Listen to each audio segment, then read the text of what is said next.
What's up guys, Wolf Games here and welcome back to Danganronpa. It's time for the second class trial.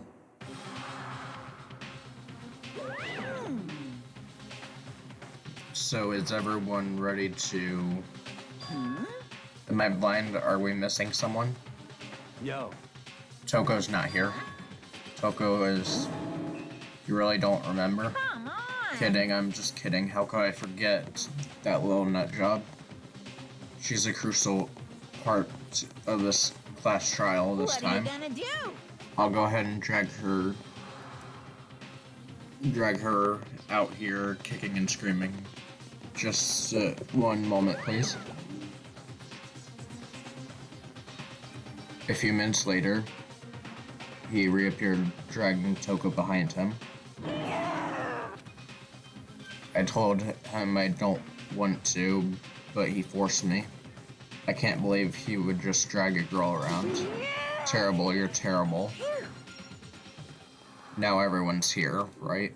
Okay then. Hustle onto the elevator and let's get this show on the road. I'll see you guys down there. Let's go. Alright.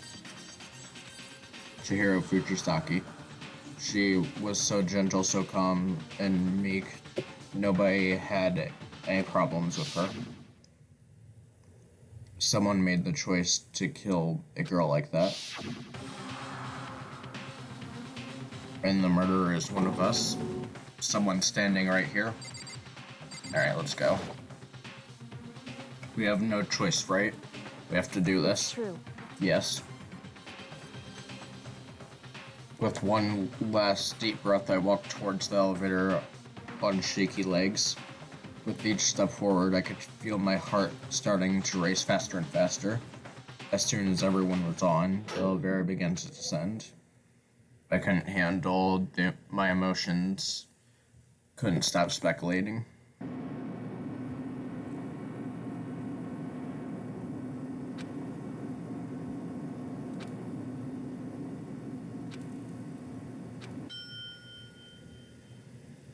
Came to a sun stop. What do you think? I redecorated. Isn't it so fresh? Isn't it so exciting? Don't waste our time with stupid questions. Let's get this over with. Good. Well? Okay then, let's get the show on the road. Grills, chills, kills! Please find your assigned seats.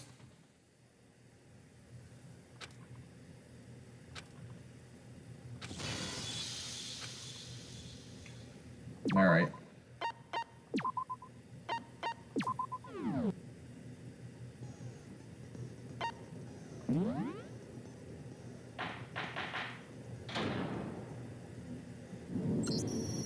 Let's begin with a basic explanation of the class trial. So, your votes will determine the results. If you can figure out who done it, then only they will receive punishment. Then I'll punish everyone besides. We've already heard all this. Okay, then. So, first off, let's talk about the murder weapon! Okay. It was clearly the dumbbell. Alright. Chihiro's fatal injury. It appears it was a head wound. Yeah. According to the Monokuma file, the killer used a blunt instrument. But what kind of blunt instrument could it have been? I bet it was an iron pipe. There we go. Yo, what's wrong?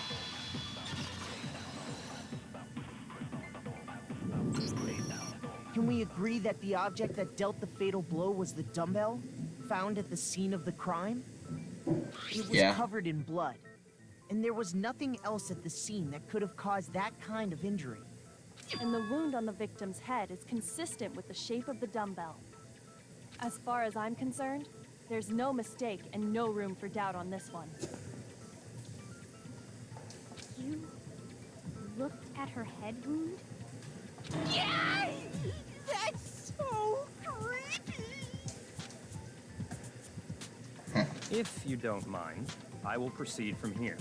Let's move on to discussion of the culprit. Although, I believe the criminal behind this heinous act is already quite clear. What? For real? Chihiro's killer is the fiendish serial killer, Genocide Jack. Did he really kill Chihiro?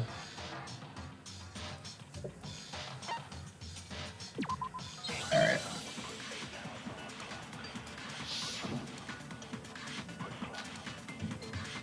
Genocide Jack case file. Alright. The culprit is Genocide Jack. I'm sure. Case closed, as far as I'm concerned. Okay. But that's impossible. Why? What makes it impossible? Well, I mean, come on. There's just no proof for it. No, it's wrong. Even though, I might know one reason he could be involved. What? I found this file while I was looking around the archive in the library. I guess it's some kind of confidential file the police put together about the Genocide Jack case. What? That's kind of weird as shit, isn't it? What was something like that doing in the library? The why of it is probably more trouble than it's worth. So let's forget about that for now. More importantly, it outlines all the specifics of every Genocide Jack case in exceeding detail. According to the file, there appear to be two defining characteristics in every Genocide Jack case. The first is that a bloody message is found written at the scene of every murder. Oh, that's right.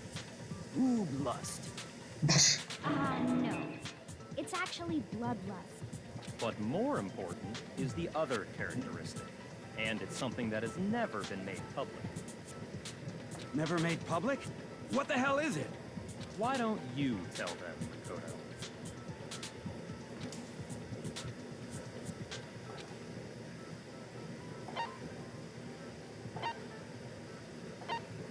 I got it! Apparently, in every Genocide Jack case, the killer suspends the body in a certain way. Other than the killer, the only people who know about this are the higher-ups in the police department. However, Chihiro was most definitely suspended in the same way. So, how did the culprit know about this when only high-level police officials were aware of it? they could have, gone to the library and read about it. There's only one logical answer I can think of. It's because the culprit in this case is the real Genocide Jack. No fucking way. You're saying Genocide Jack is one of us? Yes, in fact, it's Toko. What? Genocide Jack's true identity is Toko Fukawa. You lie! What? Hey, okay, wait, hold on a sec. Toko has, like, bloodophobia or whatever, remember? What kind of serial killer is afraid of blood? Not a very good one. Is Toko Genocide Jack? The answer is yes and no. Another riddle. Man, why is this gotta be so complicated? It's a riddle for sure, but it feels like I understand it. What it means for Genocide Jack to be Toko, but also to not be Genocide Jack Toko. The answer is that she's not just one person, but multiple people, right?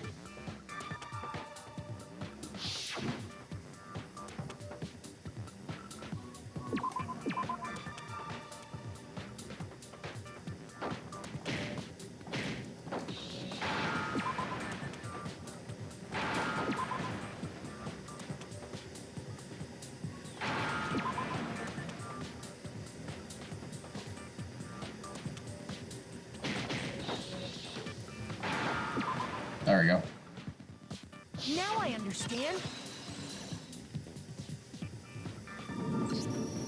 Is it because Genocide Jack has a split personality? Huh? I think I read that somewhere in the file, too. They thought that the suspect might have, what did they call it? Dissociative identity disorder. Oh, okay. But still, go and say that about Miss Fukawa is...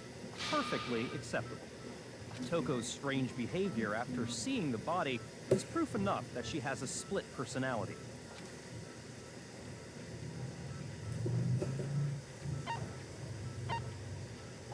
I got it! You're talking about how she started acting totally different than usual, right? That's right. Think back. She fainted when she saw Chihiro's corpse, and then, when she woke up...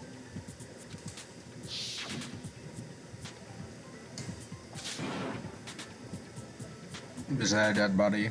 Hey, are you dead? Yeah, she was acting really weird. She was acting funny, that's for sure. That melancholy tone of hers completely disappeared. Don't go assigning adjectives to my tone without permission. Not to mention, once she regained consciousness and saw Chihiro's body again, she was utterly calm. In other words, within her is one personality that can't handle blood, and one that obviously can. So when Toko trapped herself in her room, it's because she was scared of Genocide Jack?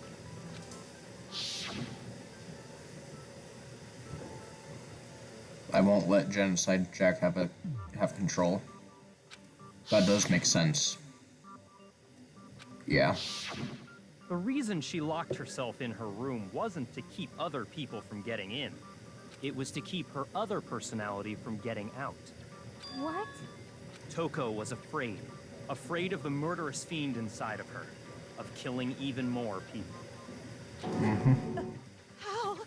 Yeah. How can you know all this? I do believe you misunderstood her.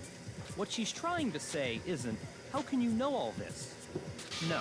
What she wants to know is, how could you tell them? Huh? Last night, just before Monokuma gave his motive speech, Toko and I had a strange conversation. She told me a most interesting story. She said a murderous fiend lived within her, and she was afraid it could appear and attack at any time. And that trepidation is what's caused her to have such a bleak attitude.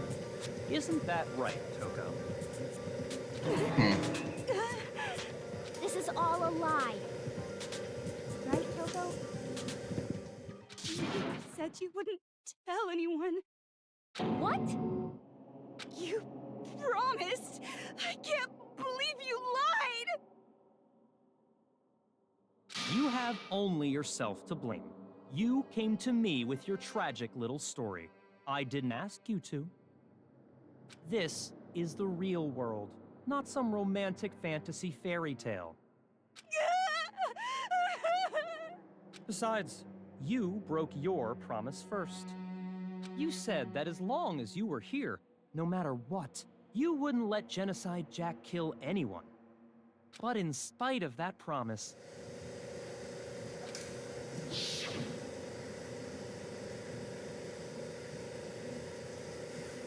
I couldn't keep our promise. I won't let Genocide Jack have control ever again. You said if I kept my promise, you would go out with me. That's the only reason I promised. how many times do I have to tell you? I never said that. But you weren't able to do it. You just couldn't resist that rush you got from killing, could you? I tried. I swear I tried to control it. But your efforts were useless. What a disappointment. I hate you. Well, the opening act is nearly finished. All that's left is to hear from the person in question directly. Person, you don't... Toko's body suddenly lunged forward. A huge thud echoed across the courtroom.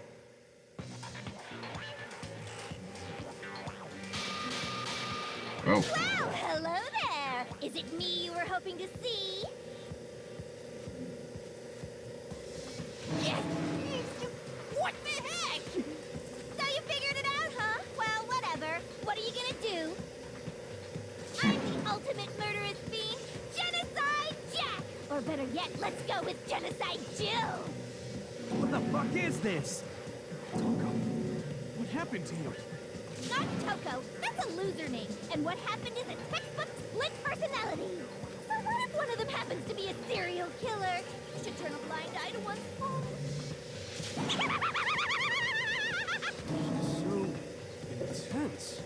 Like they say, sound in murderous mind, sound in murderous body. This one is so different from the one we've come to know. Yes, well, the world is composed of a front and a back, you know. Just like how every inning has a top and a bottom, or how in the depths of every truth lives a little lie. Behind every dark and gloomy soul lives another that shines as bright as the sun! Is this the murderous fiend Genocide Jack? This is beyond insane. Miss Jack, Jill, can I ask you a question? What's up? Some of us think you might be the mastermind behind our entire situation. What are your thoughts on that? Well, I'll tell you. I am the mastermind of all masterminds! Why does Genocide Jill kind of sound like, Power from Chainsaw Man? Or is that just me? Just kidding! Then it's not true? Of course it's not true. How dare you try to link me to that creepazoid? And another thing, the police and government and society in the outside world are totally powerless. I mean, they just let this idiotic, bloodthirsty maniac go buck wild all over town. Sure, I'm a bloodthirsty maniac, but life is pain, right? To live is to hurt other people. It's a necessary evil if you want to survive. The act of living itself causes pain for everyone. Just kidding again! This should be enough to convince you.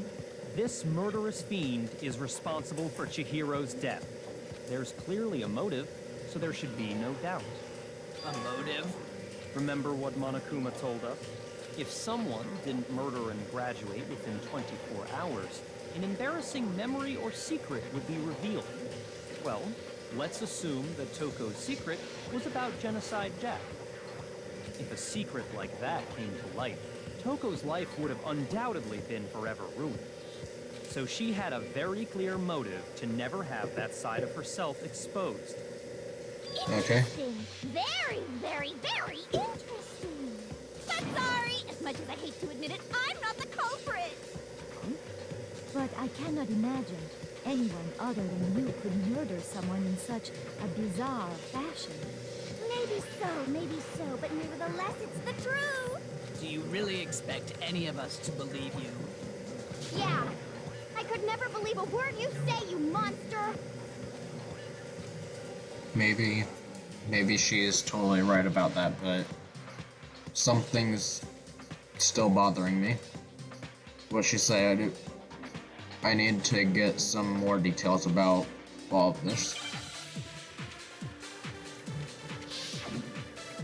Okay.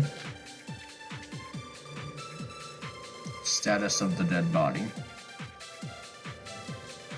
Sorry, but I didn't kill anyone. Whoops. You say that, but do you really expect any of us to believe it? Perhaps if you had an alibi, that would change things. Oh, an alibi, huh? Now we're talking. When you compare your past murders to this incident, the modus operandi matches completely. What proof do we need? Not sure about that one. Give it up. You killed her. Yeah. Sorry, but you say that. But perhaps if you had an alibi. When you compare your past murders to the modus operandi, No, it's wrong.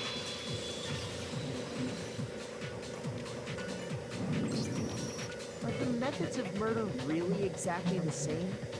I'm not so sure about that. I think there's a slight difference between the Genocide Jack cases and this one. Huh? There is. How's it any different? Uh-oh, you don't know? Well then, human garbage, let me tell you! I murder with passion and conviction. I consider myself a professional, and I have a very particular way of doing things. Imagine you go to a fancy Italian restaurant. They're very picky about the noodles, the sauce, everything. But what happened to Chihiro? It'd be like if that same Italian restaurant started using ragu or Chef Boyardee. This is no creation of mine. Let me rephrase that, in a way that maybe makes more sense. There are two clear differences between the Genocide Jack cases and this one.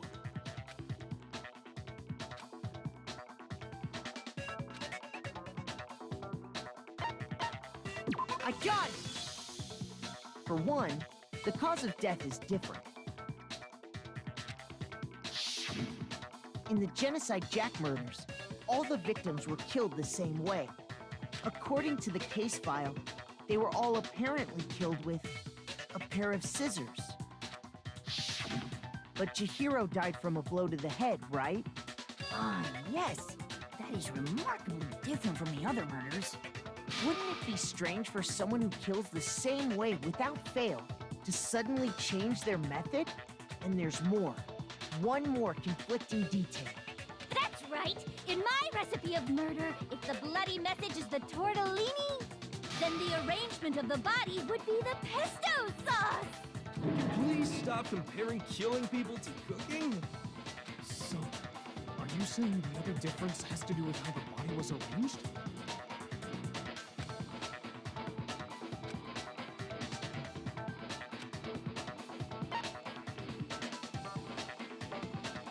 I got it!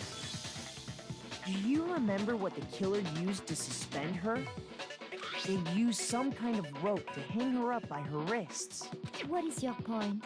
Well, in all the previous Genocide Jack cases, something else was used to suspend them. Specifically, pairs of razor-sharp scissors. And guess what? I use my own specially designed scissors for the murders and the arrangement. Like I said, I'm a professional, so naturally I'm very picky about the tools I use. And you know what else? Big Mac said there's two differences, but he's wrong. Big Mac? Are you referring to me? Listen up, Big Mac. There's actually one more difference. Huh? My word, you really didn't notice? Take a look at who the victims were in each Genocide Jack case. There's a pattern there, just waiting to be discovered. Pattern. Figure that out, and it'll be plain as death why I couldn't have possibly killed that little lolly girl.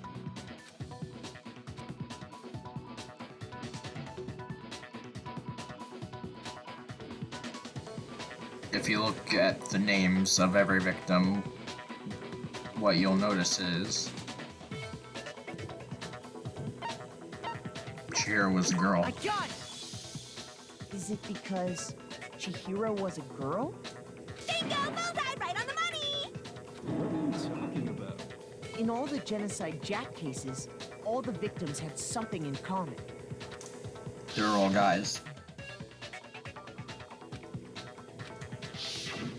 They were all guys? Yeah. That's right! The people I kill with such passion and conviction are all adorable little men! I can't believe I said it! I'm so embarrassed! The hell is wrong with you? I can't help it! I'm just a full-throttle boy-on-boy fangirl, and the loopy side of me just hates it. But now I'm on the fast track to becoming a full-fledged fan madam! So since Chihiro was a girl and not an adorable little man, you wouldn't kill her?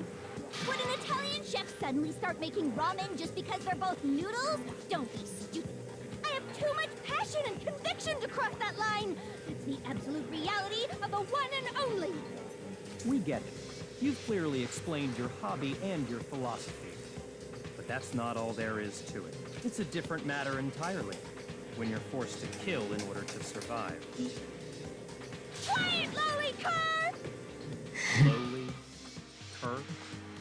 I would never kill for a reason as petty as mere survival. And if by some fluke I did kill to survive, why would I bother with the message and arrangement? It'd make me the obvious suspect! That does make some amount of sense.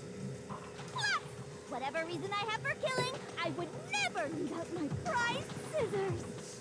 Who would go out of their way to use a big, stupid, heavy dumbbell? Maybe you used the dumbbell because you couldn't find any scissors in the school?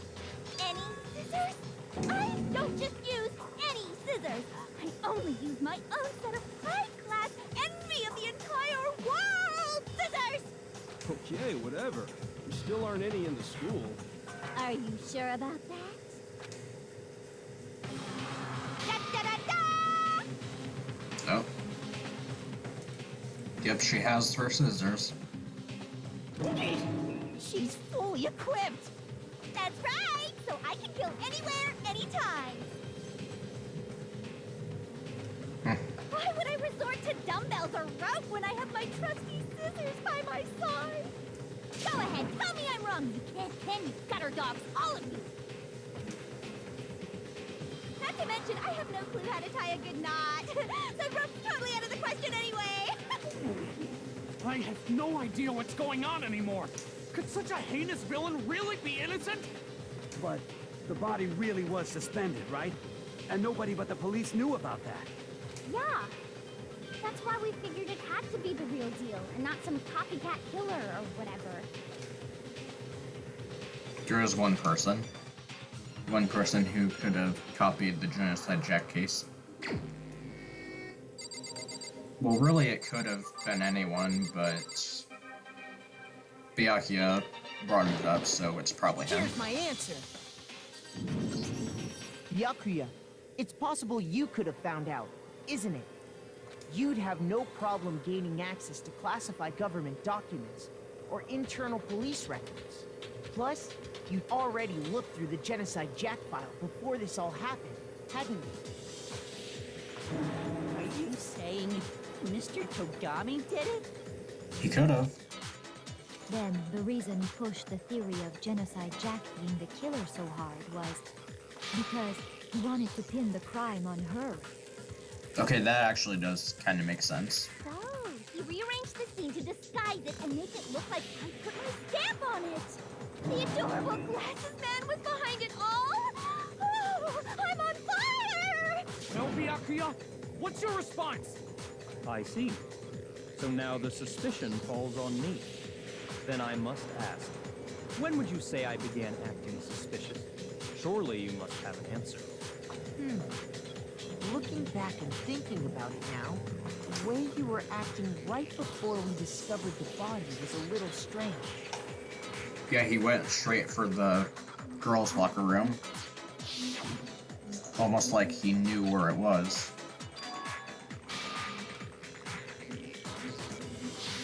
You wanted to go to the girls' locker room right away, right? Yeah. But since you're a guy... I should have naturally thought of the boys' locker room first. Is that what you want to say? The victim was Chihiro, a girl. Hence why I said we should check the girls' locker room. Yeah, but how'd you know it was Chihiro? Nothing strange about that, I'd say. On the contrary, there's something very strange. Okay then, what's so strange about it? Go ahead, share with the rest of the class. There was a clear contradiction in what Byakuya just said. I need to make it clear to everyone.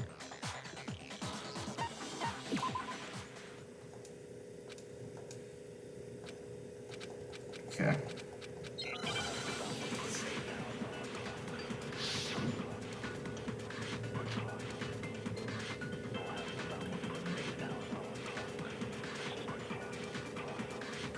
So, you said Byakuya was acting kind of weird before we found the body.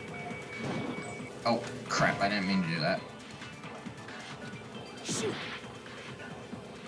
Hang on. So, you said Byakuya was acting kind of weird before we found There we the go. body. But he was acting weird... how?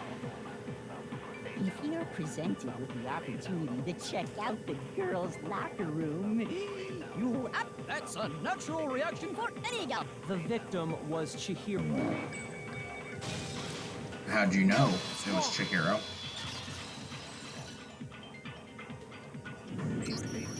I'll tell you what's so strange about that. Because up until we actually discovered the body, we couldn't have known who the victim was.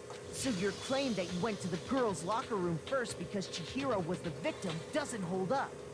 I see. That's a good answer, I must admit. Interesting. Very interesting indeed. But your reasoning is still too weak. Huh? What's wrong? Is that it? Surely you've got more than that. Go ahead. Show us. What's with Byakuya's attitude? It's like he doesn't even care. I've got him cornered, but he's acting like it has nothing to do with him. What's the matter? You're not finished already, are you? There must be more to it. Okay. There is. I think. There is more to it. Think about it. We just talked about the differences between this case and past Genocide Jack incidents. The proof you're looking for is hidden in there. Oh? Proof that I'm the culprit, you mean? The differences between this case and the other Genocide Jack murders. The evidence that proof Byakuya is responsible is hidden in there. What could it be? Okay. Interesting. Oh yeah, his extension cord was... What? The difference between the cases? You want me to explain it again? When I want to kill, I use my very own special scissors. And I use those same scissors to arrange the bodies. But That's true. Chihiro was suspended with... It was some kind of rope. That's right! It absolutely was! It wasn't a rope. Must be something very fishy. Hey, Byakuya, where'd you get it from, huh? I'd never seen that rope before in my life. You absolutely have. No, it's wrong.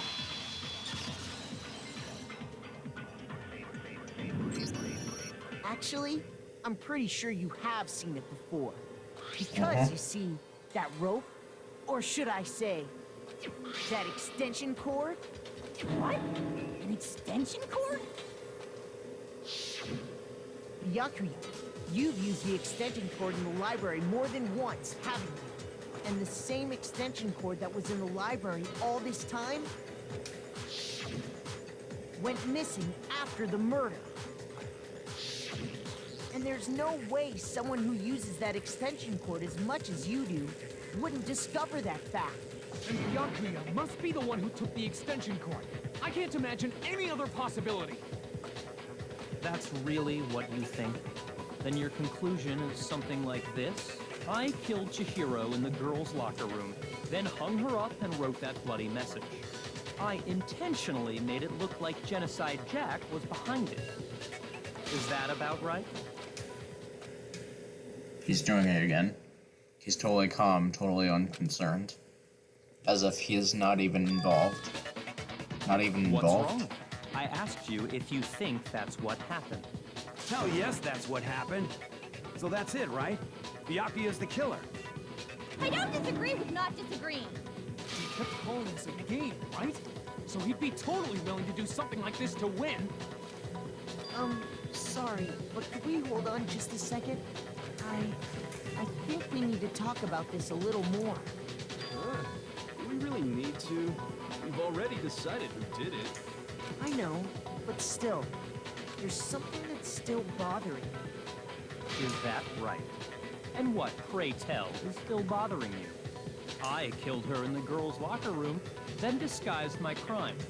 Specifically, I dressed it up to make it look like it was the work of a homicidal psychopath. What about all that bothers you? Wait. What was that just now? Something's not right. Chihiro's body was definitely found in the girls' locker room, but does that mean? Can I really just accept what Byakuya said as the truth? I don't think so. There's definitely something off about what he said. I got it! You say you killed Chihiro in the girls' locker room, right?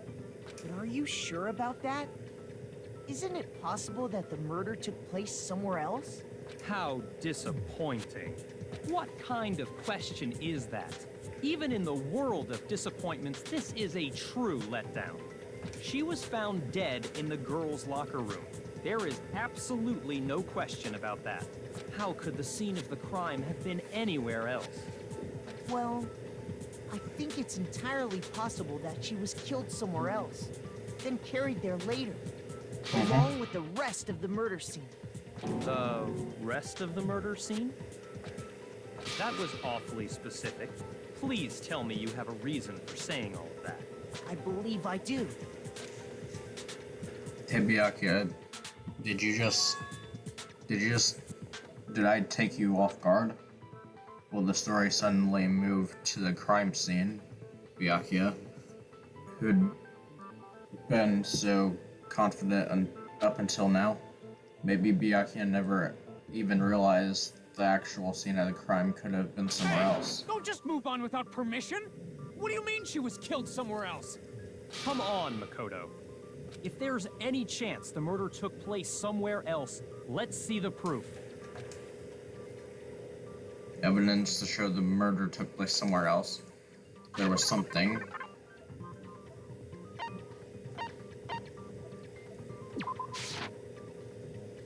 Huh? Shoot!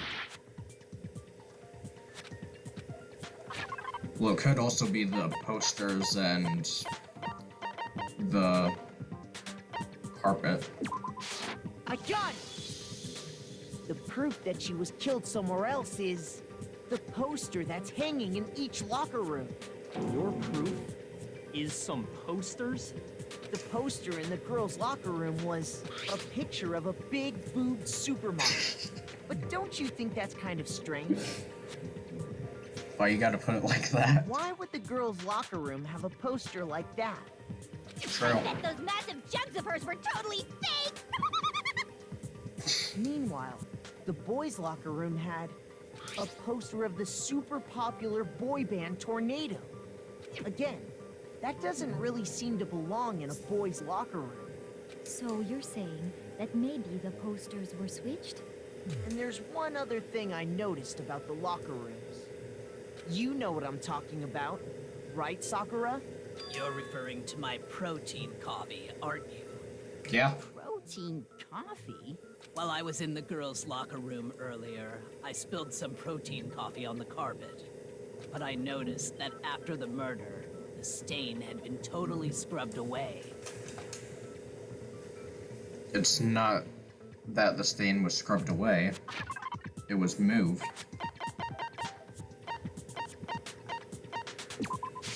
I got it!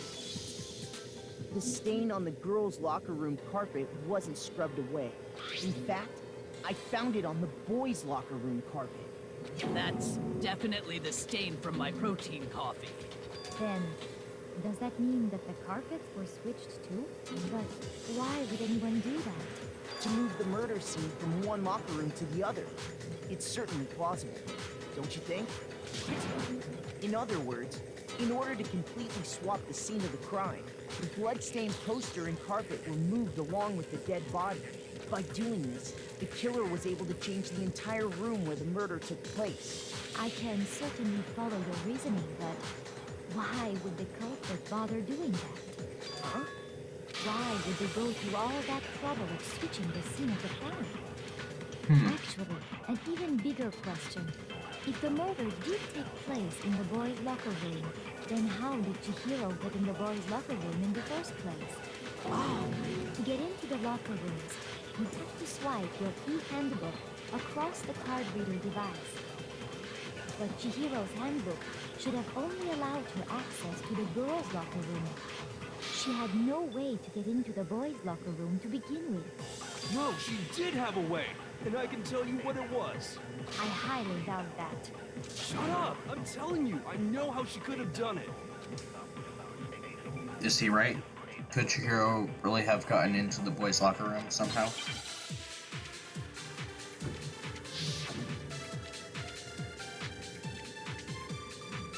Broken e-handbook. Is it really possible? Could Chihiro really have gotten into the boys' locker room somehow? Ah! I got it! She must have hacked her e-handbook. That's not She was possible. the ultimate programmer, after all. I'm sure that would have been no problem for her. No, I don't think that's... She used the thing that was in the main hall. Huh? What thing? I'm talking about Leon's... Leon's handbook was broken. No, it's wrong.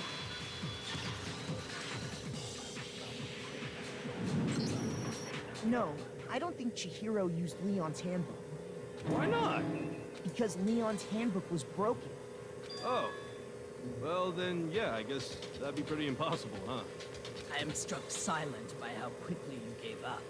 Plus, isn't there a regulation against using someone else's handbook? Actually, the rule states that loaning your handbook is prohibited. It says nothing about borrowing one. In other words, you could borrow a dead person's handbook all you want, and you'd be safe. Yup, yup, yup. Hit the nail square on the noggin. Of course, if it were broken, that wouldn't make any sense anyway. So then, she must have hacked hers, like I said. She used her ultimate programmer skills and... Psst. You can't fix an e-handbook. The instant you open one up, a security buzzer starts glaring. So, if she didn't use Leon's handbook, and she didn't modify her own handbook... Maybe Mr. Naegi's initial assumption is just... wrong? It seems like there's no way she could have got into the boys' locker room. So I guess so. Okay then, I vote for Byakuya. Is that it then? Chihiro was killed in the girls' locker room, and Byakuya is the one who did it, really? But still, I don't know what else I can do. Hold on a second. I agree with you, though. I think you're on the right track. What the... You finally decide to open your mouth and that's what you've got to say? There's no way she could get in the boys' locker room, right? So Why are you so sure she couldn't get in? There's still one other way she could have gained access. what? What are you talking about? What other way is there? Well, to explain that, why don't we take a little break from the trial? I'd like you all to come see something. Wait. Just what do you think you're doing? Don't worry. This'll make the whole trial more exciting. I'm sure that thought must please you. Huh? It'll make things more exciting? Well, all right then. I declare an official class trial recess. For real? Now then, what is it you want to show us? It better not be boring or I'll be very unhappy. Oh, I have no doubt it'll meet your lofty expectations. So, shall we go?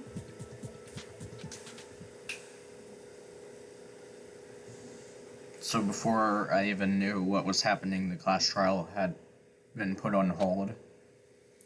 We headed off with Kyoko in the lead, and where she took us was... Okay. The girls' locker room? We've already searched this place top to bottom. What are you trying to pull, Missy? I'd like you to examine the victim's body one more time. You want to check it Be again? sure to examine the entire body very carefully. Take your time. Examine her carefully? Like using our hands? No way! It's probably best if I don't run my hands all over a girl's dead body. It's not that I'm creeped out or anything, it's just... based on religious grounds, you know? Very well. I'll do it. But you're a girl. You shouldn't have to touch a dead body. Just let one of the boys do it. No, it's okay. I think Chihiro would rather have a girl examine her. So just leave this to me. Sakura. What is this? Some kind of secret girl-on-girl action? Is that what you two are about? That's not it at all. Stop screwing around. Okay, here I go. I'm sorry, Chihiro. Please excuse the intrusion. Putting her hands together in a brief prayer, Sakura then began to quietly examine her Be body. sure to check her entire body, and I believe we will solve this particular mystery. Her entire body?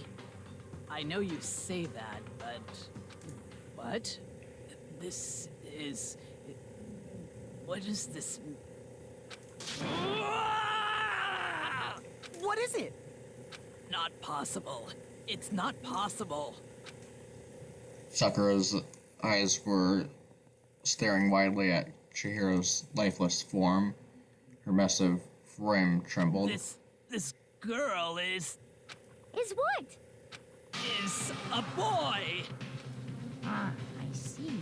So she was actually a he. Interesting. Thank you for confirming this fact. What? You're joking, right?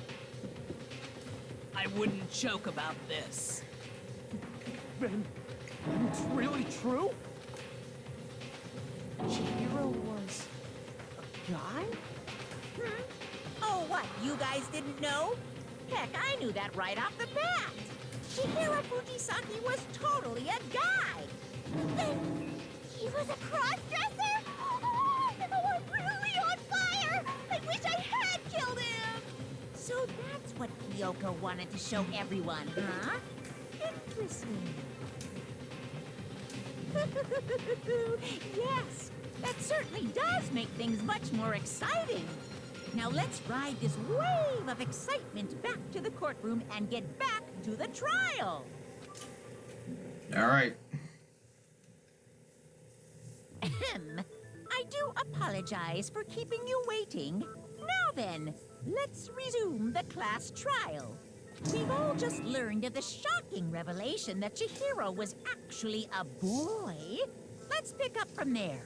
Yes, well, I don't know his reason for hiding it, but the fact is, Chihiro was not a girl, but a boy. To think that Chihiro was actually a guy, the thought had never ever crossed my mind. And because the victim was male, he would have had no problem gaining access to the boys' locker room. True. Assuming his handbook did, in fact, list his gender as male, then yes, that would be true. Of course his handbook said he was a boy. He dressed like a girl, but he was a boy through and through. So then, there should be no issue with Makoto's initial assertion. The victim was killed in the boys' locker room, and was then later moved to the girls' locker room.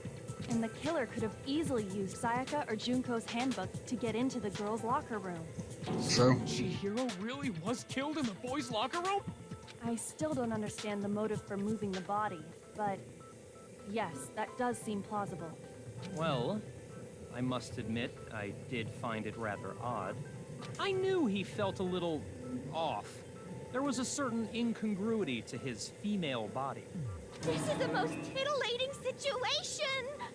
So now everything has been connected. All the mysteries have finally become clear. Okay, well, connected or clear or whatever. We still think you're the killer, remember? Very interesting. This has become very interesting indeed. Ah, he's off in his own little world. What about you, Makoto? After everything we've learned, do you still think Byakuya's the killer? Well, without a doubt, Byakuya is the one that made Chihiro's death look like Genocide Jack did it. But I think he might not actually be the killer after all. What?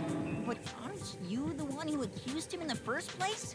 He just seems to be too easygoing about all this. Like he's enjoying us solving the mystery. The way he's acting, it makes it seem like it doesn't have anything to do with him. And you think that might be because it doesn't have anything to do with him? Plus, the evidence he left behind was a little too... how can I put it? Overt. He consciously chose to use the extension cord, knowing it could connect him to the murder. At least, that's how I see it. And Byakuya, when you found out the murder took place in the boys' locker room, it seemed to rattle you. And then again, when you found out Chihiro was actually a guy, if you really were the killer, that stuff wouldn't have had any effect on you. So that's your thinking, huh? Well, it bothers me that you don't have more concrete reasons, but it's fine.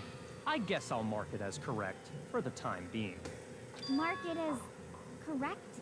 He's right. I am not the culprit. I just happened to come across the corpse in the girls' locker room and decided to alter it. Why would you do that?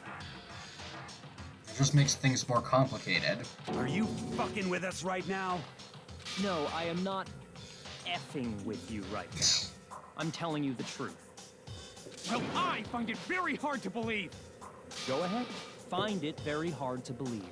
You're free to be executed along with the rest of us. If you're really telling the truth, then why? Why do you do that to his body? My reasons hardly matter right now. Uncovering the culprit is much more important, wouldn't you say? Now then, if it wasn't me, who was it? Well, I don't think I can say for sure without talking about it a little more. You're seriously gonna keep going? We're all good, aren't we? I thought it was clear Byakuya did it. No, I'm with Makoto. If there's any doubt whatsoever, we need to explore every possibility. Because if we're wrong, we all die here. That's true. Very well then. I'm with you too. Damn straight. Count me in. Do you not have a mind of your own? Of course I do. What am I, an ant or something? Anyway, let's discuss this all as a group one more time. We still have time to make our decision. That's very true. Our lives are all on the line. Excellent. Then shall we resume our game of hide and seek? But if Byakuya didn't do it, then who's the real killer? Who murdered Chihiro? There's one thing we can be sure that we know about the killer. The killer was able to gain access to the real murder scene, which means the killer was a guy. Since the crime scene was the boys' locker room, you would need a boys' handbook to get in. Since Liam's handbook is apparently broken, the killer would have had to use their own. In other words, it had to be a guy. But that's still not enough. I need to find some more clues.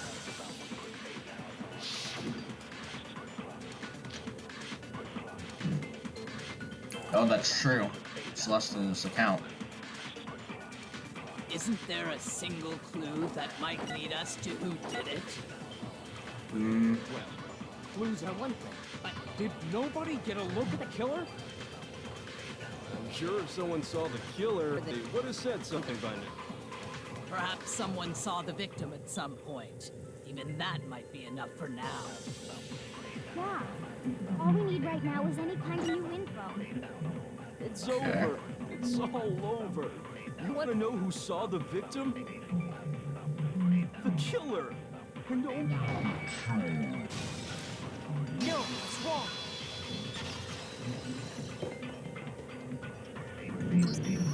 I believe someone else did see the victim before he was murdered. What do you think, Celeste? Now that you mention it, yes, I did see him. Huh? Really?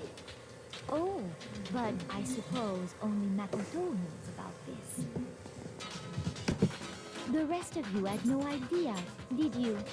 That is why you're all making such ugly noises. Whatever! Just hurry up and tell us! It was last night, right before nighttime. I saw Chihiro in the dormitory warehouse. I saw him stuffing a track jacket into a duffel bag, and then, I assume, he headed off to exercise. A track jacket and a duffel bag? But we didn't find anything like that at the murder scene. It seems likely that the culprit destroyed them to get rid of any evidence. And that is when he said something that struck me as rather odd. Well, I better get going. I'm kind of in a hurry. Chihiro told me he was in a hurry. But why would he be in a hurry? Only if someone were waiting for him, I should think. So, Mr. Fujisaki was on his way to meet with someone, and then they were going to work out together? But Hina and I had invited him to exercise with us plenty of times, and he always declined. Probably because he was afraid you'd find out the secret he was hiding, right? Which means that conversely, he must have trusted whoever he was meeting with very much. Enough so that he was willing to risk his secret being revealed. What a marvelous friendship! The point is, whoever he met up with is the culprit, right? So we just gotta figure out who it was. But knowing what we know, I can't even guess. No, you already have what you need to make the connection. Huh? You know who the killer is. Seriously? Who is it? Who's the killer? Think back to the track jacket and duffel bag the killer disposed of. Focus on the details of these items, and it should become obvious who was waiting for him. Are you sure about that? Okay. You really think we can figure out who did it based on 2 pieces of evidence that we don't have? What? You want to track down some fingerprints or something? Even if we had the equipment for that, we wouldn't know how to use it. As was noted, the evidence is already gone. There's nothing to get fingerprints from. Maybe, but we can make certain inferences. We just take the time to talk it out. Easy for you to say. But fine. Celeste, did you notice anything special about the bag or jacket? The bag was just a normal duffel bag from the warehouse. All the bags in there are the same, so I can't imagine what would make that one special. Well, if I remember right, there was a decent variety of tracksuits to choose from. Do you think there might be some connection between the culprit and Chihiro's jacket? Perhaps. Let's explore that and talk a bit more about the jacket he took. Does Chihiro's tracksuit really hold some clue about the killer? Somehow, it's really hard to believe. Okay.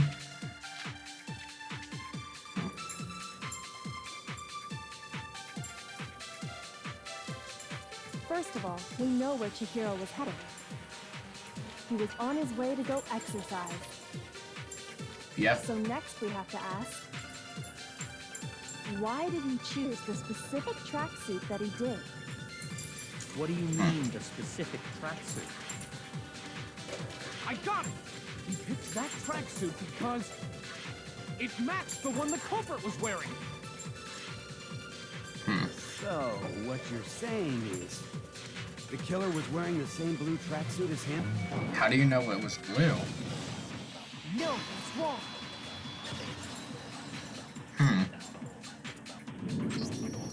Hold on a second, Mondo. What did you just say? Huh? What'd I say? When Celeste testified a few minutes ago, she said... I saw him stuffing a tracker jacket in a duffel bag, and then I assumed he had headed off to exercise. She never said anything about the jacket's color. So why did you say Chihiro's blue tracksuit? What are you... You just... Hey, Celeste, what color was Chihiro's tracksuit? As a matter of fact, it was blue. And before we began the trial, did you tell anyone that? The only one I told about any of this was you. Then, Mondo, how did you know what color Chihiro's tracksuit was? Because I'm sure he saw the clothes at some point in the investigation. No, that can't be it. The bag and clothes were surely disposed of by the time we began our investigation. Then the only reason he could have known what color the tracksuit was is if he saw Cherry with it before he died. That's the only possibility. Cherry? Are you talking about Chihiro? So, how about it? Did you see the tracksuit or didn't you? Just by chance. I just happened to see it last night. He walked past me, and he was carrying the tracksuit in his hands. No, that can't be it either. According to Celeste's testimony,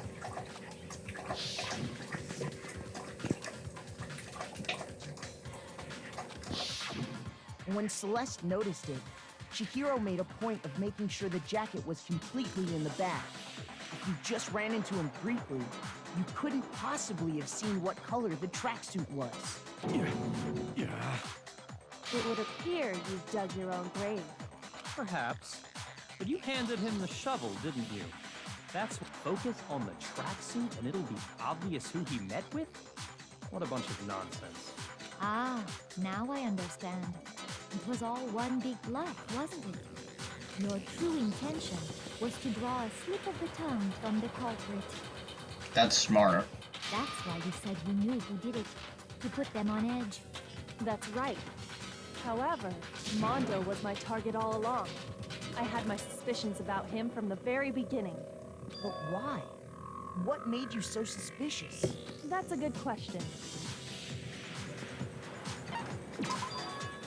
There was a certain turning point that tipped me off. Maybe you didn't notice it, Mondo, but you tend to refer to men and women differently. You only call guys dude. For girls, it's chick. And after he was killed, you happened to refer to him as dude. Once I picked up on that, it occurred to me that Mondo knew something we didn't. You noticed such a tiny detail? Are you a witch? She's a witch! You're positively frightful. No, I'm not the frightful one. Not nearly as frightful as someone capable of murdering a friend. Mondo, was it really you? Did you really kill Chihiro? I didn't kill anyone! You've been all over me, judging everything I say, putting words in my mouth. What gives you the right to treat me like a goddamn criminal? Yeah! He would never do something like that! This is a false accusation! It's true. My reasoning on that is pretty shaky. That was fast. Well, this does present us with a problem. It seems we are all out of leads. My time has nearly come. That's what my little ghost friend is telling me. Oh yeah, that reminds me. Hifumi, weren't you telling me you found some evidence? Really? What kind of evidence? Actually, now that I'm thinking about it here calmly, it might not be all that relevant. Jeez, does your confidence just get up and walk away?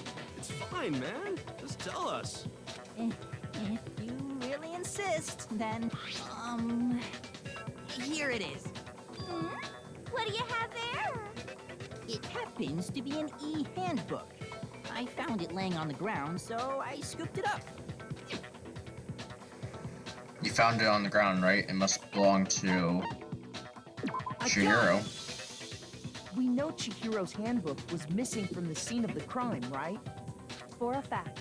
For a fact indeed. I was totally sure I'd found it. Then it must hold some clue about the culprit, right? Well, that's what I was hoping. But it's busted. It won't even turn off. I imagine the culprit broke it to get rid of any evidence after the murder. That's odd. I didn't think the handbooks were quite so fragile. You're right. They're not. They're totally waterproof and shock resistant. It would take an awful lot to break one. And yet, this one does appear to be broken, as is Leon's, sitting useless in the main hall. For all your confidence, that is a remarkably high failure rate. Do you think there might be some kind of mystery in there somewhere? How precisely did the handbooks get broken?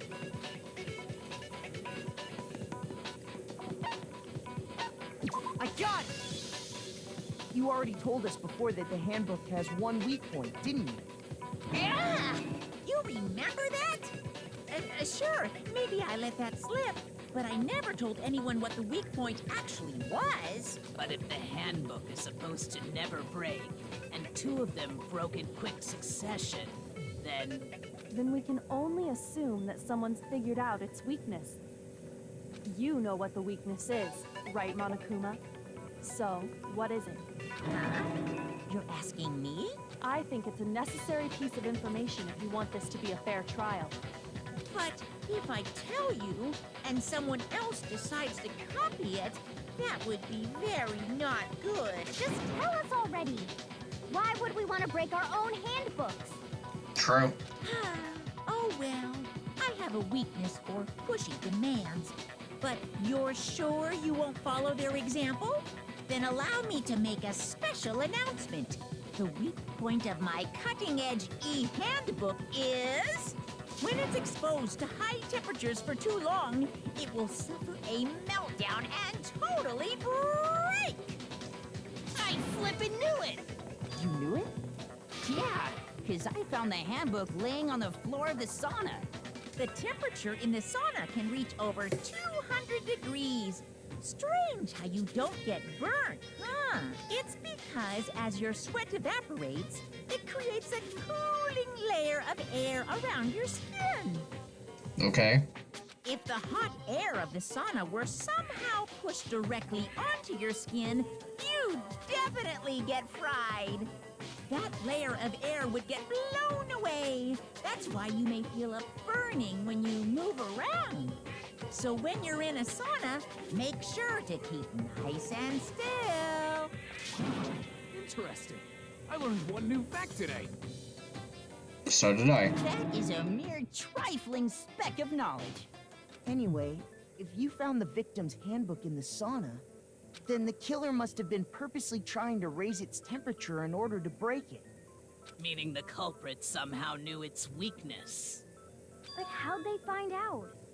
Monokuma said he didn't tell anyone, right? Indeed. Quite the mystery. What if they found out by accident? What do you mean by accident? What if the killer took their own handbook into the sauna, not knowing its weakness, and it broke? Yeah, Mondo was in the sauna with, Taka. They realized it was broken, of course, and it wouldn't be hard to figure out why. And once they had Chihiro's handbook, they knew they had an easy way to dispose of it. I won't say it's not possible, but who would have done something like that? I don't know of anyone who took their handbook into the sauna. I might know someone who did. Whoa! Seriously? I think the one who may have taken their handbook into the sauna was...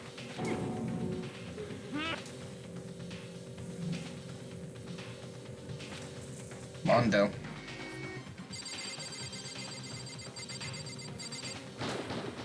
Here's my answer!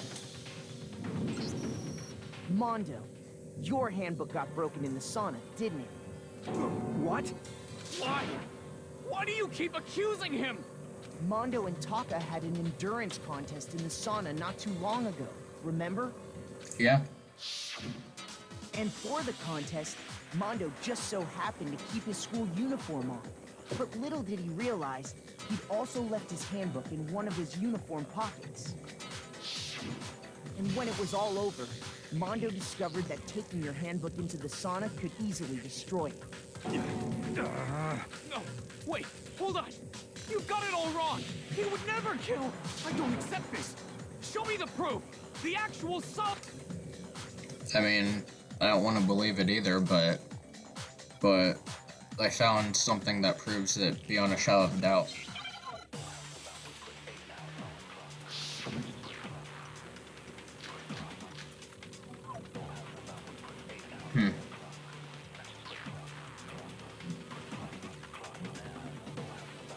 Let's test Makoto's assertion. If what he says is correct, then Mondo, you broke your own handbook. In other words, if Mondo's handbook is actually broken, then that proves that what Makoto said is right. Well, my goddamn handbook works just fine. Why don't you show us? See? Look! Makoto was wrong after all! Mondo wouldn't hurt a fly! I'm sure Mondo's handbook broke during their sauna showdown. If I can just prove that, then that will show that the handbook Mondo has must actually be. Let's test Makoto's assertion. If what he says is correct, then Mondo, you broke your Own handbook. In other words, If Mundo's handbook is, then that proves that. Well, my goddamn handbook. I'm not sure what the answer to this one is, I'm not gonna lie. Let's test Makoto's assertion. If what he says is you broke your own hand, in other words, if Mundo's, then that proves that. Well, my goddamn handbook. No, it's wrong.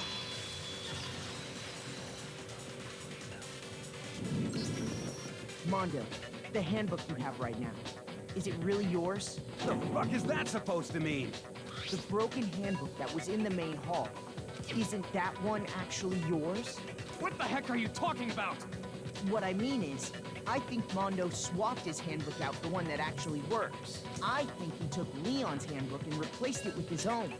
After all, Monokuma said himself that Leon's handbook never should have broken. That's right! The punishment it suffered wasn't nearly enough to destroy it.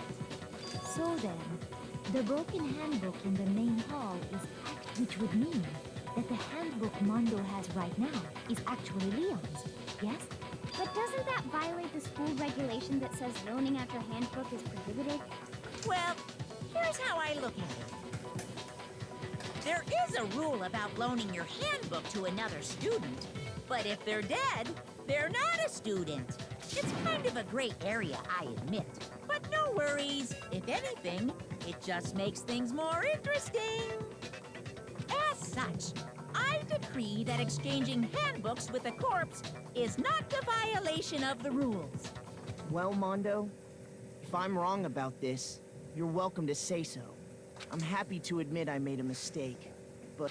Son of a bitch. What's wrong, bro? Come on, tell him he's wrong. You are wrong. You have to be wrong. Everything you just said is wrong. You made it all up. Okay, then why don't we look back on this case one more time, from the beginning? That way, everything will become clear, and we'll all see if I was right or wrong. Alright.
Hang on.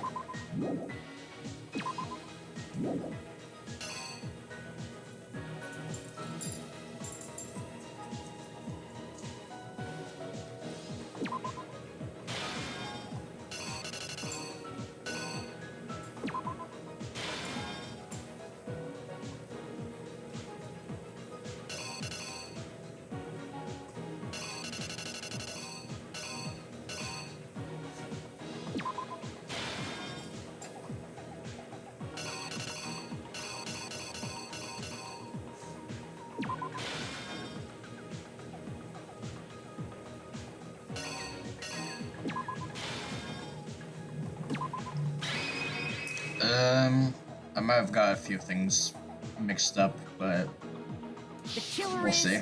you! First, let's take a look back to before the incident. Last night, Celeste saw Chihiro in the warehouse, correct? At the time, she was apparently stuffing something into a duffel bag.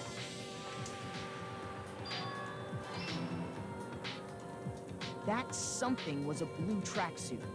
You can confirm this, right, Celeste?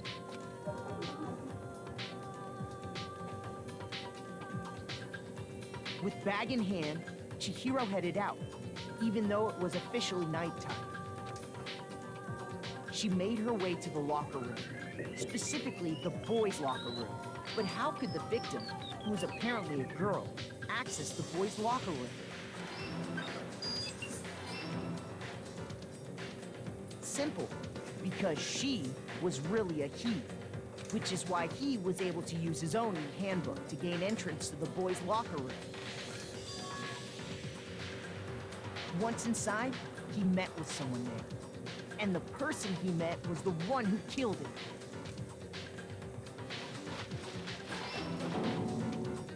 It seems likely that the killer grabbed the nearby dumbbell, approached the unsuspecting Chihiro, and attacked him.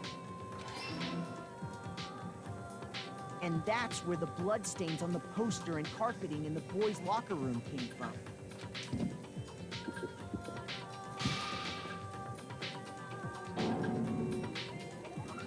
It was likely in the heat of the moment. The body was arranged, but the murder itself felt unplanned. Which is why the killer hurried to try and hide the act. First, then removing the bloody poster.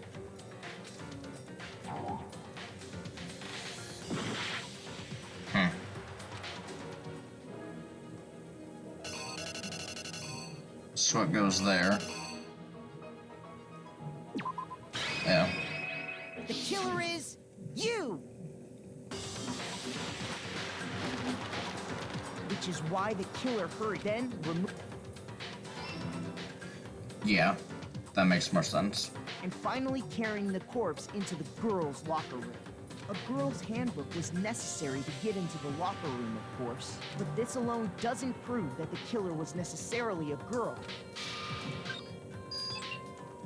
After all, Sayaka and Junko's handbooks had been placed in the main hall. Using one of those, a boy could get into the girls' locker room without much problem.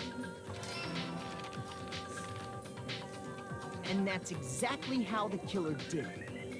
With the carpet and the poster they brought with them, they got to work.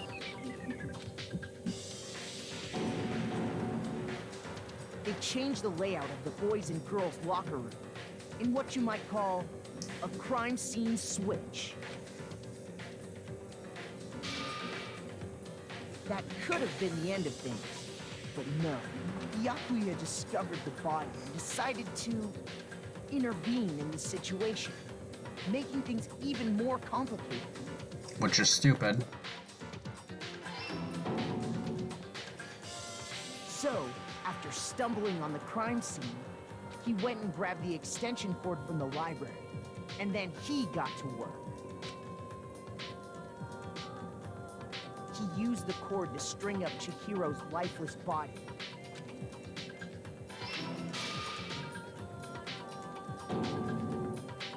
Then, using the victim's own blood, he left a grisly message there at the scene of the crime. He wanted to create the illusion that Genocide Jack was responsible for the slaughter.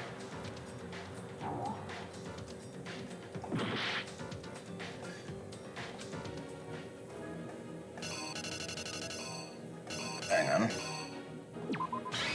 The killer is you! And around the same time that Byakuya was putting together this facade, the killer, having already disposed of Chihiro's bag and other belongings, arrived at the sauna. There, they planned to destroy the last piece of evidence, Chihiro's handbook.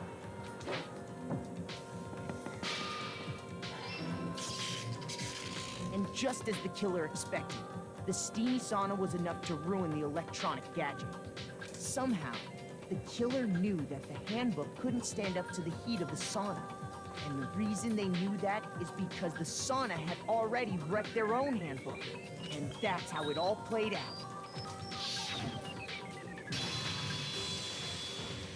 Isn't that right, Mondo Arata?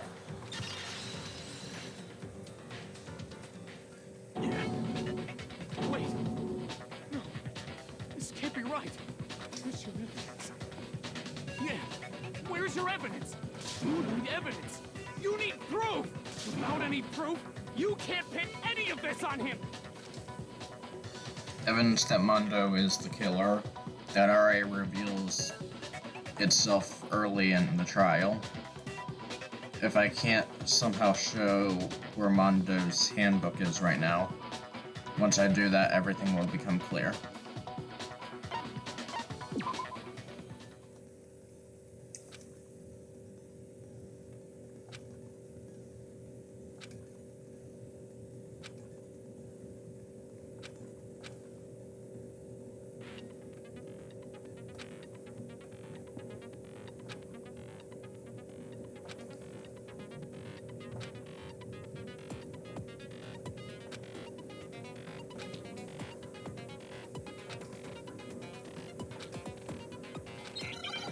Alright.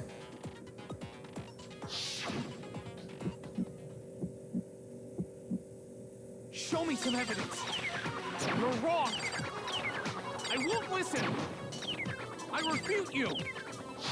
False. Show me some evidence. I won't listen.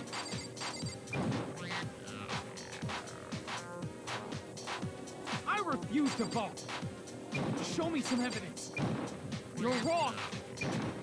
I won't listen. I refute you.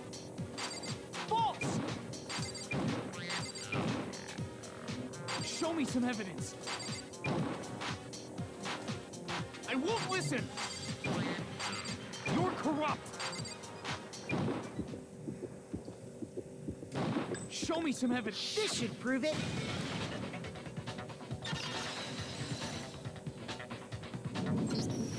If my thinking so far is right, Mondo must have replaced his broken handbook with Leon's. In which case, we can just check each of our handbooks right now. Once we do that, we'll... We don't gotta do that. True. Huh? Yeah. Yeah. I did it. I killed him.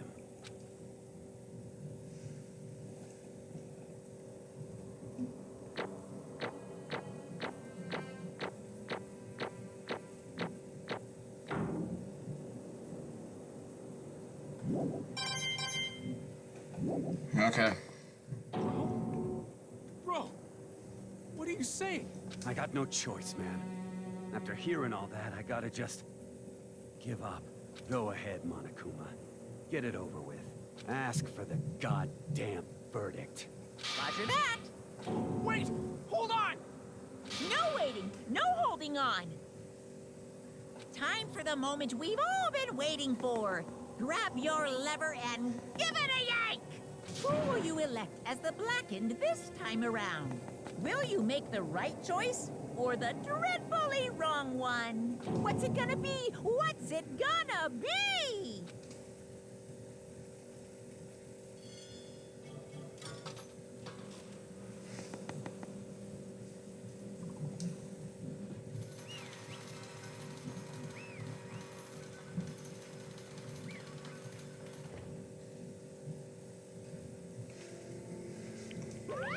What? This time it looks like you got it right again. Yes, it is so. The Blackened that killed Chihiro Fujisaki was Mondo Owada. Unbelievable. In case you're wondering, the vote was not unanimous. Kiyotaka chose the wrong answer.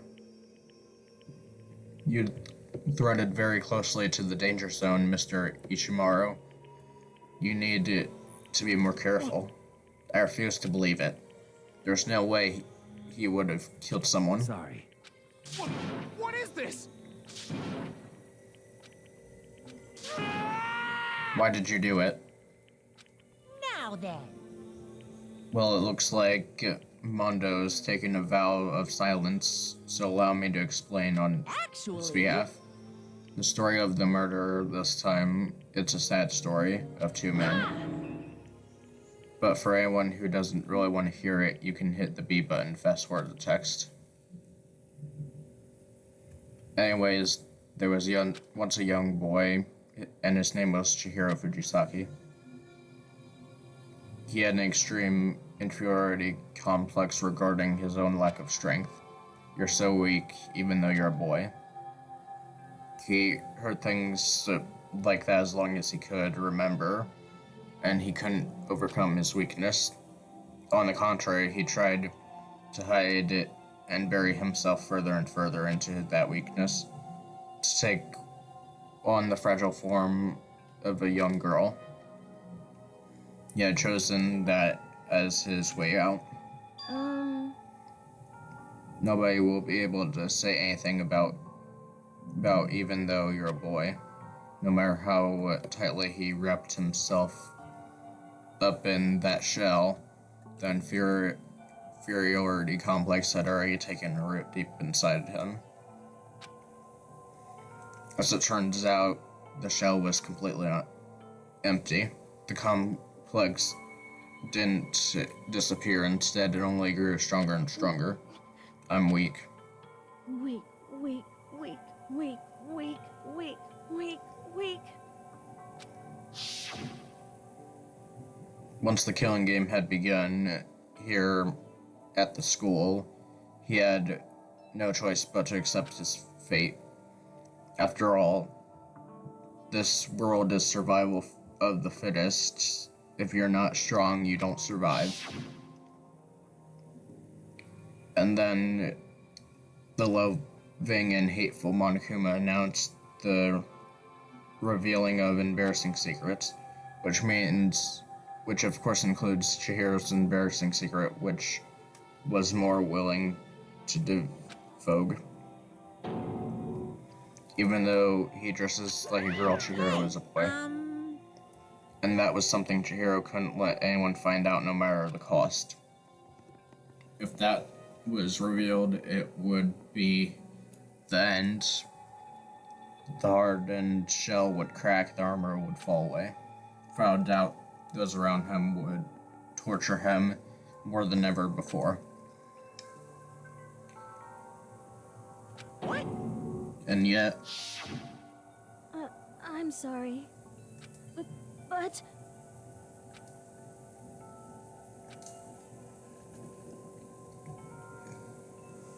Annoyingly, he used the threat of discovery to motivate himself to become stronger. That's right. Now's my chance. I want to change. Strong enough so that when someone says, even though you're a boy, I'll be okay, I'll get better. With that thought at the front of his mind, he resolved to take immediate action. And so, that day, he made a commitment to begin exercising. He was preparing to retrain his mind and body, but sadly, that would be the first and only chance he would get at it. Hey, When he decided to start exercising, he thought it would be good to ask someone for help. But he wanted to tell that person his secret first, and then ask them for help. And that person he went to... Yeah, that's right. It was me. It sure was. The biker gang fella had been painfully clear about how important his manly promises were. So Chihiro probably figured that even if he confided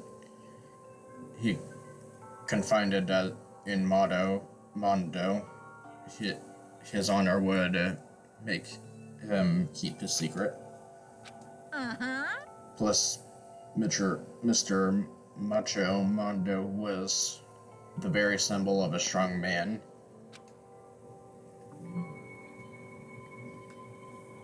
Maybe just talking to Mondo about it would help me give some courage. So he went and asked Mondo to help him become stronger.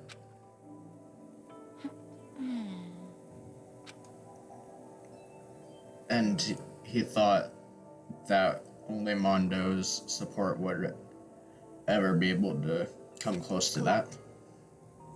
So then, that must be why Mondo did what he did, to keep the promise he made to Chihiro. That's why Mondo carried Chihiro from the boys' locker room to the girls'. That's exactly what I mean. Certainly. That could have been part of it, but I don't think it was the main reason. The real purpose was to keep the promise between men he made to Chihiro. But how does moving the body keep a secret? Because everyone knew he'd been killed in the boys' locker room.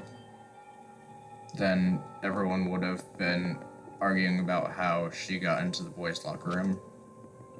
Once that started up, at least a few of us would have immediately begun suspecting his identity, so he tried to protect Chihiro's secret by putting him in the girls' locker room. Then Mondo did that, all that to keep the secret. Why would he do it? Why did you? Because no matter what, I didn't want anyone to know. I knew it. What triggered it, after all?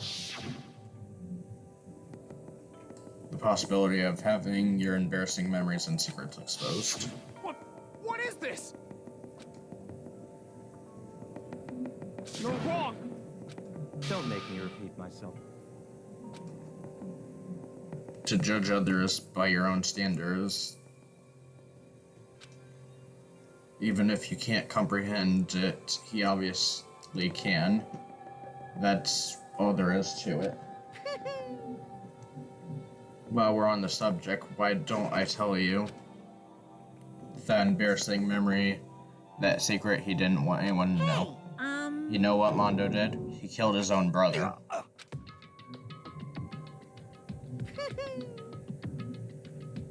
Mondo, the ultimate biker gang, later made all the hoodlums and riffraffs across the country tremble. But the only reason he had a chance to join the gang in the first place was because of a certain someone. Mondo's older brother. Mondo had nothing but respect for him. It was because of Daya that Mondo ever got on a motorcycle. Mondo's brother was his only family growing up. He was the only one Mondo could trust. He wanted to measure up to his brother, so he imitated him in everything he did. Meanwhile, the charismatic older brother had put together a local motorcycle gang, and before anyone knew it, it had grown into the biggest biker gang in the country. In the beginning, everything was peaches and gravy, but when Mondo started to think about how he would have to take over the gang from his brother someday, his brother's greatness, his reputation began to gnaw on Mondo's soul. The kid's gonna take over. Can someone like that really be our leader? All that'll do is make the gang look bad. Almost every day, Mondo heard the gossip and whispers of the other members of the gang, which is why I gotta get stronger than Daya. No matter what, I gotta win. With me. And the night of his amazing brother's retirement ceremony, Mondo challenged him to a street race. But during the race, tragedy struck. The kid brother pushed ahead with reckless abandon. But suddenly,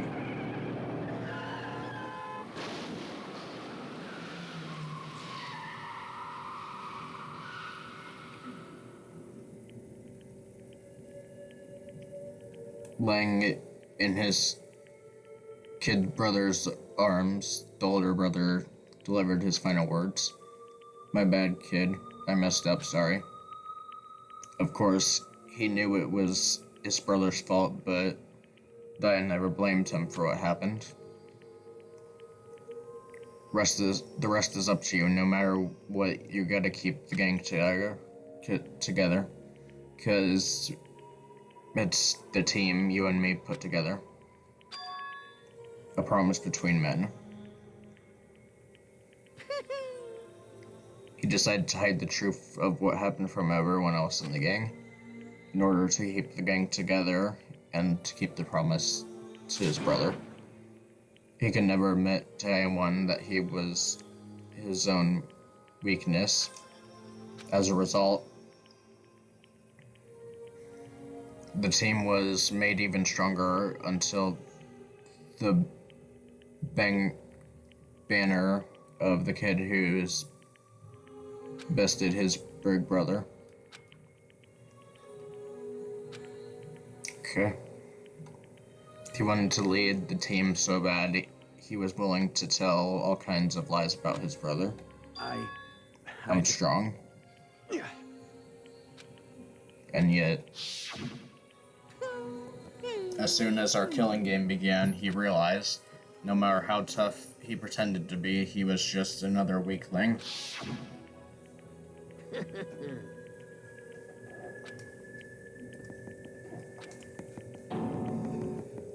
Mondo killed his own brother.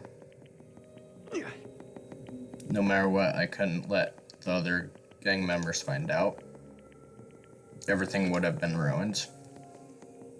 Everything me and my brother had worked to create would have been destroyed. His death, all the guilt I've been carried around, it would have been nothing. That's why I, after I saw what Monokuma had on me, I never felt anything like it before. I didn't know what it was. I wasn't sure what to think or say, but after a while, that fuzzy unease, it turned itself into a hard lump of anxiety. And it was right around then. Jiro asked me to start working out with him. And then, right there, he told me a secret. Seriously? I'm sorry. I'm sorry I lied to you. But why? Why now? Why are you telling me this all of a sudden? But You're right, I but want to change. I wrap myself in lies. I'm weak. I want to destroy that version of me forever. His words were like a knife to my gut. I have to change. I don't want to be weak anymore. You're strong. It can't hurt you, right? Whatever secret Monokuma might tell us.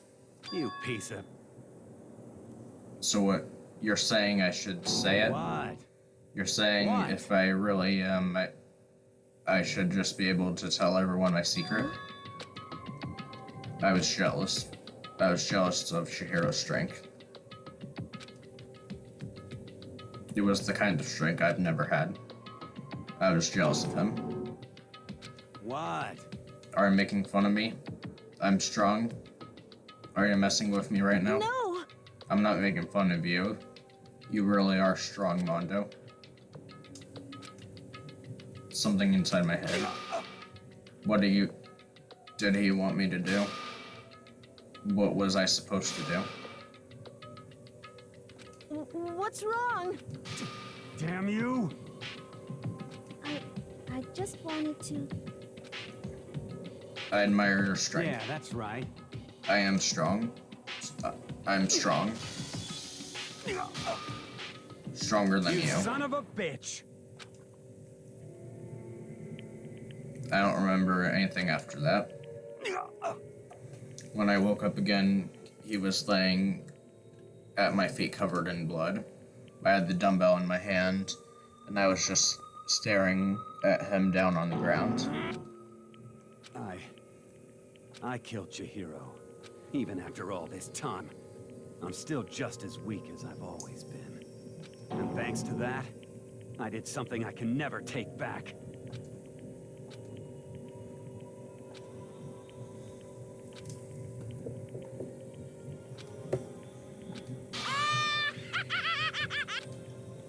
Look at him, you see?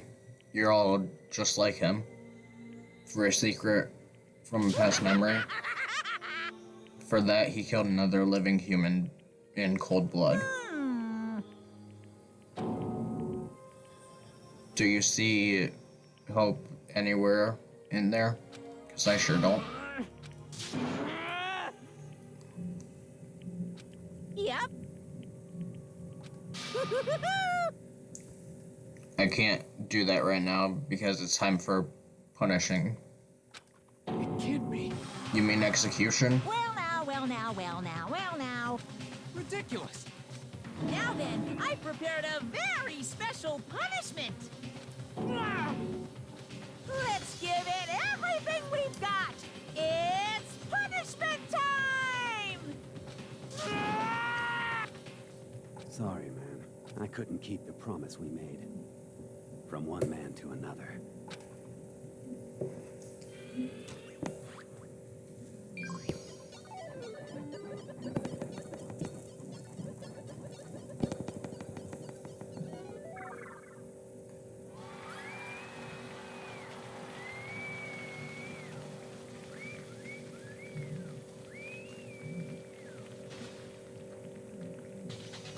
Okay. It's on a motorcycle.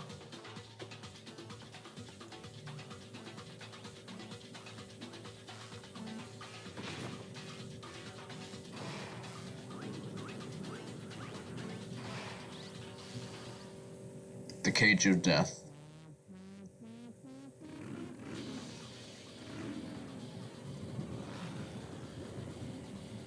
Okay.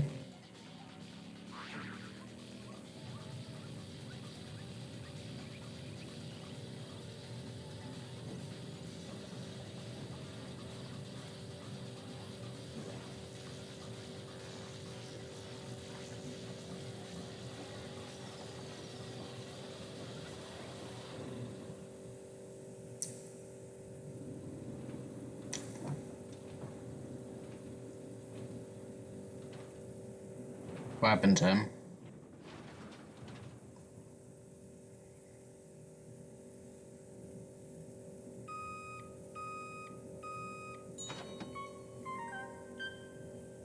How's that even possible?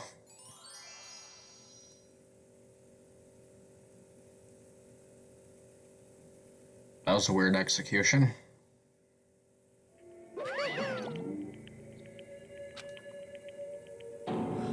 It can't be. My brother.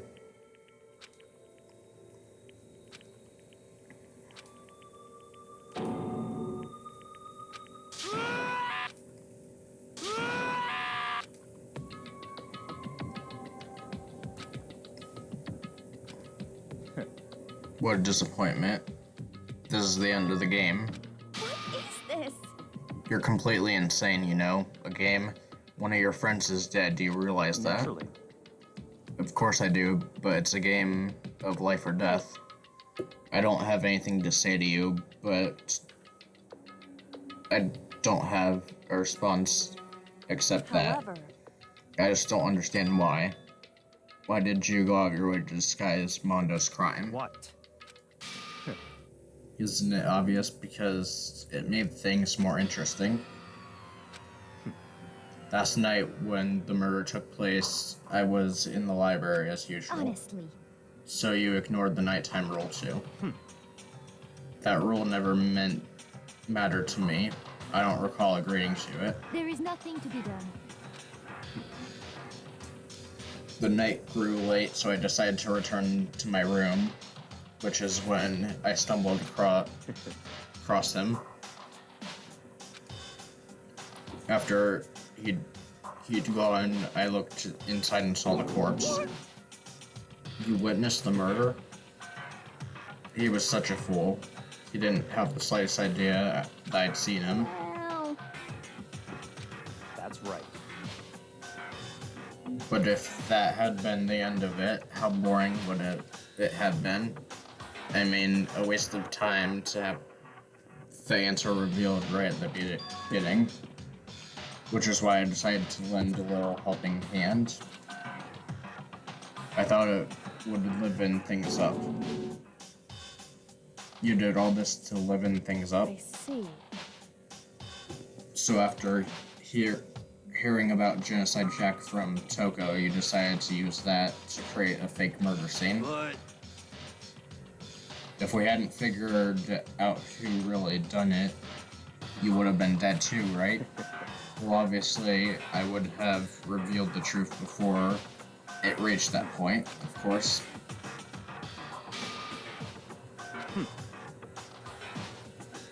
Thanks to a certain remarkable someone, it never did. Interesting. Once I do decide to become Black and now I know I'll have to watch out for him. Correct. So that's your reason. Are you satisfied? Indeed. We're done listening to your story. Move Hey. on. So there's something I'd like to ask Monokuma. What's this?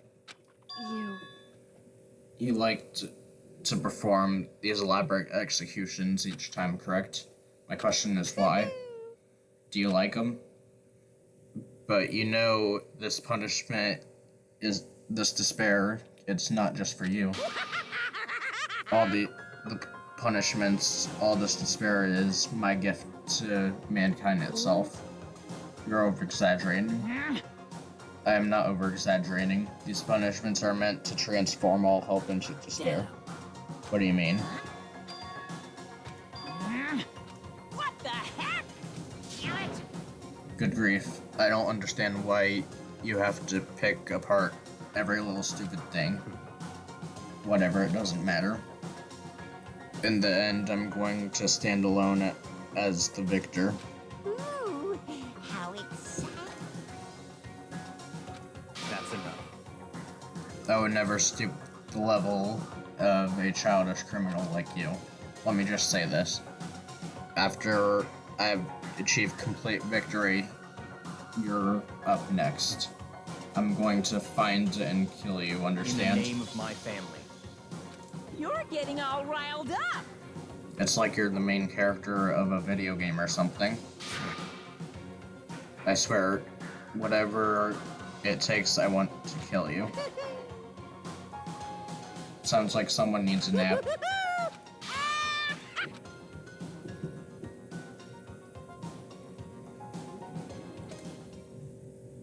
It wasn't the end. The killing game would still continue, because the mastermind wouldn't let it end.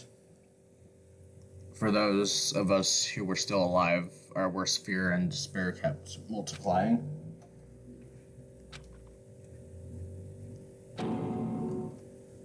It was the worst kind of despair.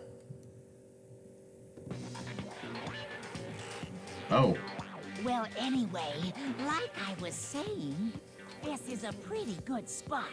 Yeah, a really good spot. Anyway, isn't it amazing how that girl went and killed someone before things even had a chance to get boring? Once things really get moving, it'll be like a roller coaster. There won't be any stopping it. Fear and despair charge forward at a speed nothing can hope to match. But I must admit, I'm disappointed. I went to all the pain and effort of making you part of the group, and you couldn't play your part. You do remember you were supposed to make the first move, right? Well, no biggie. Nothing we can do about it now. So just do your best to make things more exciting from now on, okay? After all, that's what everyone wants to see. There's one thing I'd like to ask you. As long as you don't want to know my measurements, fire away. Who is it? The 16th high school student, I mean. My, you really took me by surprise there. I know I said you could ask anything, but super denied, ultra denied, demonic denied. Because you see, that's my ace in the hole. And nobody'd be dumb enough to reveal that, right? no matter how close they were to their friend.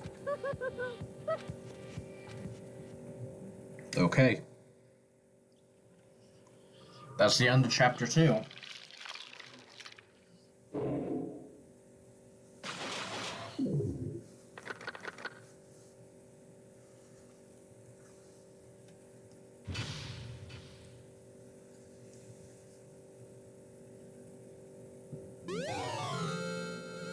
Alright, thanks for watching. I'll see you guys in the next one.